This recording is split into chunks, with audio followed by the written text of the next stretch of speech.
तो जब भी कभी आप इंटरनेट यूज करते हो और किसी साइट पे विजिट करते हो तो साइट को खोलने पर एक छोटा सा डिब्बा आता है जिसके अंदर लिखा होता है I am not a robot, और उस डिब्बे पर आपको क्लिक करना होता है, जिस पर क्लिक करने के बाद में अगर उस डिब्बे के अंदर राइट हरा निशान आ गया तो आप इंसान हो, नहीं तो आप तो रोबोट हो। कैप्चा क्या होता है, इसका काम क्या होता है, और सबसे इंपॉर्टेंट बात कि ये काम कैसे करता है, इसको कैसे पता चलता है कि आप इंसान हो या फिर एक रोबोट। और तो ये जो कैप्चा है ना, ये अभी की पैदाइश नहीं है, बल्कि ये इंटरनेट के शुरुआत के कुछ टाइम बाद में आ गया था। शुरुआत में कैप्चा के रूप में छोटे मोटे गणित के सवाल होते थे, फिर टेक्स्ट के ऊपर आए, फिर टेक्स्ट को इम्प्रूव करते हुए ये लोग पिक्चर पे, और पिक्चर के बाद में अब ये ऐसे I am not a robot वाले पे आ गए। और कई जगह पे तो आपको ये देखने को मिलता है कि क्लिक हियर टू वेरीफाई। तो अब आपके मन में ये सवाल आ रहा होगा कि आखिर कैप्चा की ज़रूरत क्या पड़ी है, हमें क्या ज़रूरत थी कैप्चा की कि हमें इसको डिज़ाइन करना पड़ा। तो इंटरनेट की शुरुआत के टाइम पर जो हैकर्स होते थे वो किसी भी साइट के पाथ का एक कोड तैयार कर लेते थे, फिर उस कोड को रन कर देते थे, वो ऑटोमेटिक उस साइट पे जाकर अपने आप चलने लग जाती थी, जिसकी वजह से क्या होता था कि उस साइट पे ट्रैफिक ज़्यादा बढ़ जाता था। तो इस ट्रैफिक को कम करने के लिए इस पाथ के बीच के अंदर एक ब्रेकर का लगाना बहुत जरूरी था। तो कैप्चा जो होता है वो इंटरनेट पाथ के अंदर रोड पर होने वाले स्पीड ब्रेकर के समान ही होता है, जो उस पाथ के बीच में रुकावट खड़ी कर देता है और उसको डायरेक्ट जाने से रोकता है।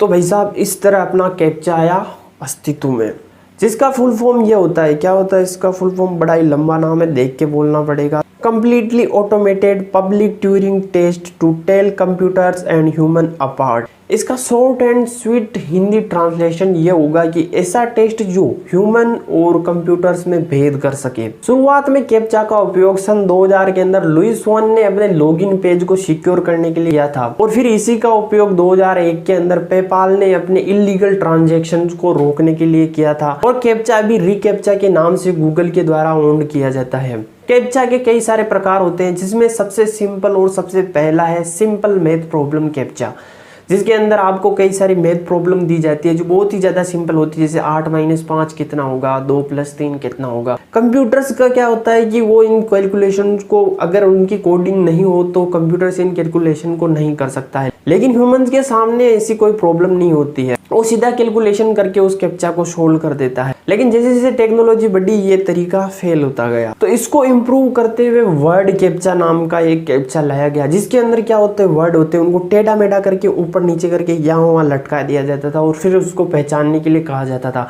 तो क्या होता है, कंप्यूटर इनको पहचान नहीं पाता था और केवल इंसान इनको पहचान लेता था। लेकिन टेक्नोलॉजी बढ़ने के कारण वही हुआ, ये फेल मार गया, इसका अगला वाला आया। फिर इसके बाद में आती है कैप्चा की एक अलग और unique form, social media sign up form, जिसके अंदर क्या होता है कि आपको किसी भी साइट के अंदर साइन अप करना है तो उसके लिए आपको आपकी सारी इन्फॉर्मेशन देने की जरूरत नहीं है। उसके लिए आप अपनी इंस्टा, फेसबुक या फिर गूगल अकाउंट से उस पर साइन अप कर सकते हो, जिसकी वजह से आपको वो सारी चीजें भरनी नहीं पड़ेगी और आपके एक क्लिक के अंदर ही आप पूरा अकाउंट बनकर तैयार हो जाएगा। इससे क्या होगा, आपका टाइम बचेगा प्लस सिक्योरिटी ज्यादा होगी। लेकिन इसमें क्या होता है कि लोगों को अपना डेटा दूसरों को देने में खतरा होता है, जिसकी वजह से इसको कम काम में लिया जाने लगा। तो फिर इसका एडवांस एक स्टेप और आया, और जो था पिक्चर आइडेंटिफिकेशन कैप्चा, जिसके अंदर क्या होता है कि आपको बहुत सारी पिक्चर की पजल दिखाई जाती है, जिसके अंदर आपको ट्रैफिक लाइट को ढूंढना होता है, बाइसिकल्स को ढूंढना है, स्टेयर्स यानी सीढ़ियों को ढूंढना होता है, बसेस को ढूंढना होता है, और न जाने किस किस चीज को ढूंढना पड़ता है। आपको कहा जाता है कि इसको मार्क करो, उसको मार्क करो, उसको मार्क करो, तो मार्क करना पड़ता है। लेकिन ये क्या ज्यादा बहुत ही ज्यादा बोरिंग काम होता था, जिसकी वजह से लोगों को ये इरिटेटिंग लगने लगा। तो फिर वही इससे एक और एडवांस स्टेप आया, और फिर 2014 में गूगल ने रिकैप्चा नाम का कैप्चा इंट्रोड्यूस किया, जो अब तक के सारे कैप्चा से इसलिए भिन्न था क्योंकि दूसरे सारे कैप्चा में आपको कुछ ना कुछ करना होता था। जैसे पहले वाले में आपको मैथ प्रॉब्लम सोल्व करनी, दूसरे वाले में आपको वर्ड्स को सही जमाना होता था, तीसरे में आपको साइन अप के लिए आपका गूगल अकाउंट या फिर दूसरी आईडी देनी पड़ती थी। लेकिन इसके अंदर क्या होगा, आपको बस एक क्लिक करना है, अगर ग्रीन लाइट आ गया तो आप ह्यूमन हो, आप आगे बढ़ सकते हो, अगर ग्रीन लाइट नहीं आया तो फिर यहाँ गड़बड़ हो जाती है। इसके लिए फिर से आपको पिक्चर आइडेंटिफिकेशन वाले पे प्रोसेस में जाना पड़ता है, फिर आपको वहाँ पे पिक्चर सेलेक्ट करनी पड़ती है जो वहाँ पे दिखाई गई होती है, फिर उसके बाद में जाके कहीं आप साइट पर आगे जाके पहुंचते हो। अब आपके मन में यह सवाल आ रहा होगा कि ये कैसे आइडेंटिफाई करता है कि हम ह्यूमन है या नहीं है। तो पिछले सारे के अंदर तो आपको जो कुछ ना कुछ टास्क दिए जाते थे, जैसे कि जोड़ बाकी या फिर टेक्स्ट को रीअरेंज करना, साइन अप करना, ये सारी चीजें कंप्यूटर नहीं कर सकता था। लेकिन इस रीकैप्चा वाले ऑप्शन के अंदर तो आपको बस क्लिक ही करना है, तो कंप्यूटर भी क्लिक कर सकता है। लेकिन क्या होता है, जब हम क्लिक करते हैं तो इससे हमारे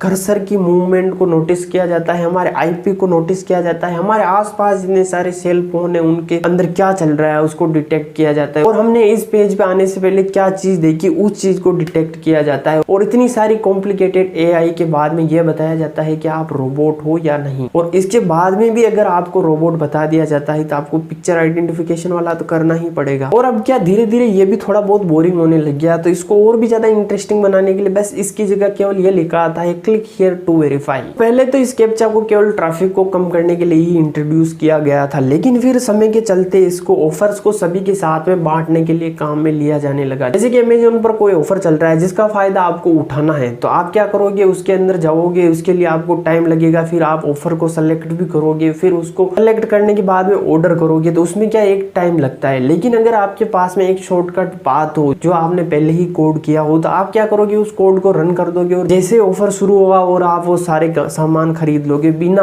आपके जाए। तो इस धांधली से बचाने के लिए आजकल कैप्चा का उपयोग किया जाता है। तो इन जनरली क्या होता है, ऐसी साइट पर जो ऑफर चलते हैं वो लिमिटेड टाइम और लिमिटेड स्टॉक्स के अंदर होते हैं। तो अगर किसी के पास में इसका डायरेक्ट कोड होगा तो उसको कोड को रन कर देगा और उसको ऑर्डर कर लेगा और आउट ऑफ स्टॉक वस्तु चली जाएगी। लेकिन कैप्चा की वजह से उस कोड के बीच में एक ब्रेक लग जाता है और उसको वापस उठ के उसको सोल्व करना पड़ता है, जिसकी वजह से क्या होता है कि ऑफर सभी तक पहुंच जाता है और सब इसका इस्तेमाल कर सकते हैं। तो इस वीडियो में बस इतना ही। अगर वीडियो पसंद आई हो तो वीडियो को लाइक शेयर जरूर करना और चैनल पर पहली बार विजिट कर रहे हो तो सब्सक्राइब कर देना। मिलते हैं अगली वीडियो में। जय हिंद।